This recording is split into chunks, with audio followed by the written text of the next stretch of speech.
there's an indicator on AMC that we stopped really following since multiple months, and in a matter of 15 minutes, it literally jumped 560%, like just like that. Okay, and I'm talking about the fee borrow rate. This is something that I stopped really looking at, because all of this data, all of these indicators that we are following and coming and getting estimates from E3 or iBorrow or Fintel are not really accurate. But I would just want to clarify a point here, because I see a lot of people talking about this and maybe getting the impression or the idea that it's something we should be hyped about, okay? Especially given the 8% red that we had today. So let's dive in.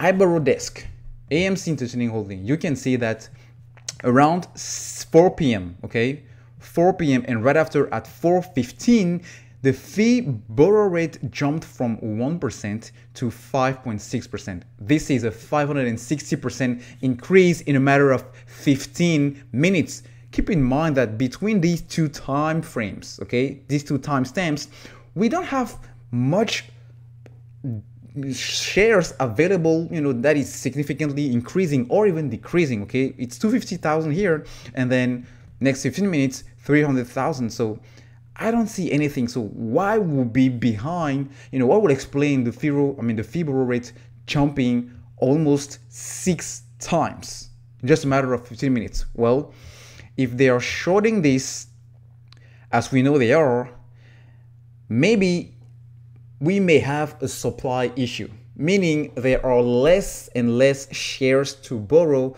that they think we can potentially have, or that we might see. So the number actually here, if you take into account the whole dark pool situation and everything else, and outer being routed, potentially we might have shares even less available than this number. Now the thing is, we had situations where this number was at 0 and nothing happened to the price, nothing happened to the stock price, nothing happened to the squeeze, like 0. As a matter of fact, we were thinking that, oh shit, no more shares available to borrow, is going to the moon, it's going to 100 to 500, and then next day, boom, 6% down, 7% down, 10% down. So I don't think it's really something we have to look at from that perspective. Now the other way of looking at it is, if the fee borrow rate increases, it means it's gonna cost a lot more for whoever wants to borrow these shares and potentially short those, because why will you borrow shares if it's not to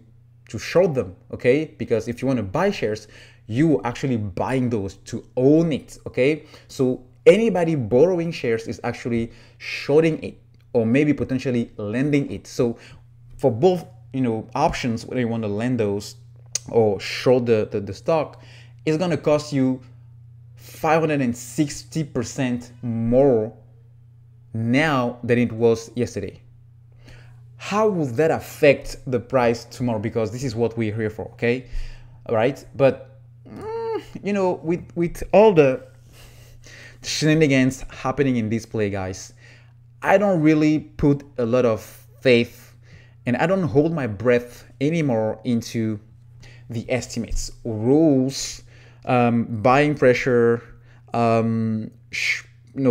SEC, and definitely such indicators. So yeah, it seems like something is going to happen and impact the share price, but how many times did we see, or were in positions where a lot of things were supposed to happen and they just didn't the way we were supposed to, or another normal regular stock will react pretty much every single day since January. So again, guys, finally, guys, to end this video, it doesn't really matter to me that the borrow fee rate has jumped to almost 600%. I don't think we should hold our breath on this, just because they can pull anything. That wouldn't surprise me anymore to really go around whatever will affect the share price, especially given that tomorrow is a Friday, and we know that usually on Fridays with weekly options closing, I don't know, maybe we see a rebound. I don't know. Who am I? Just a random guy on YouTube making videos, so don't quote me on that.